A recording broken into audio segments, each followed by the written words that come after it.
But I also fully agree. I write stuff all the time that I don't put on hit record for the exact reason that you just said. You know, you can be a control freak about stuff. And I'll just be upfront. If there's a piece that you're working on and you want to totally control it, do not put it on hit record. That's not what this is for. I have stuff like that. I have plenty of stuff that I work on that I don't put on hit record.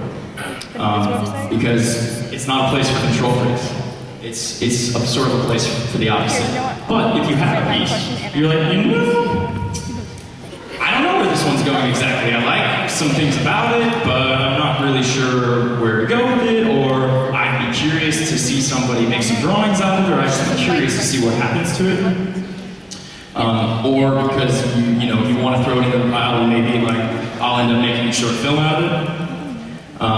That's what this is for. So like, Beth, why do you prefer to work with me?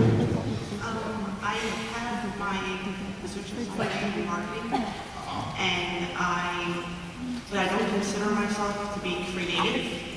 So usually, like, I'll start off with an idea. Like, sorry, I'm gonna stop you right there. Okay. You don't consider yourself to be creative. Why not? Because I've never been able to do like the typical creative stuff. Like I can't draw. I'm not a good writer. I'm not a good writer. But I do. Most of my stuff revolves around like photography, and like that I can do. But any kind of like putting something down on paper, I'm not comfortable with. Photography. That's creative, isn't it? Yeah.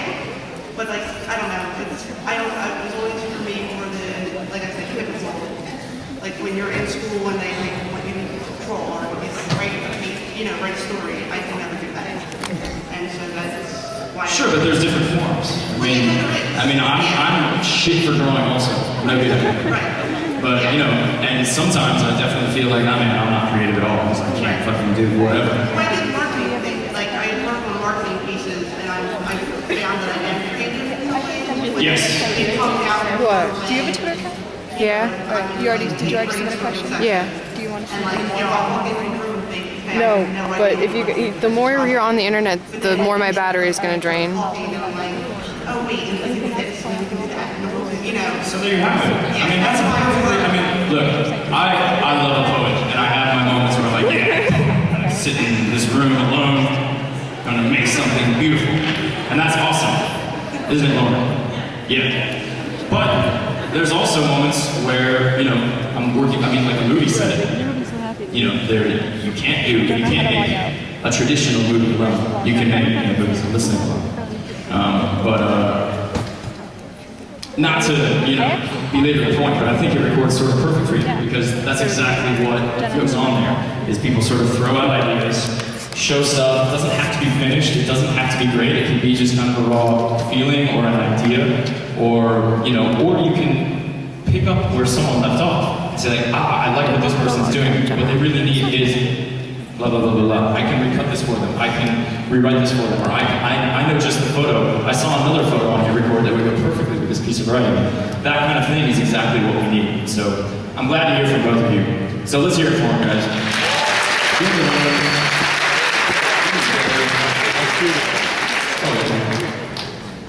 Now. Yeah.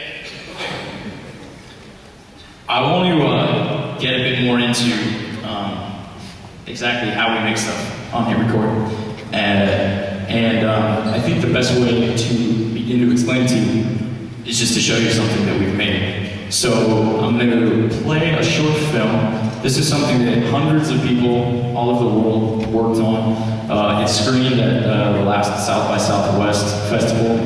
It's also part of sort of a pair of short films. The first one screened at Sundance. And I'll talk about it more after we watch it, but it's called Morgan and Destiny's 11th Date at the Zetland Zoo.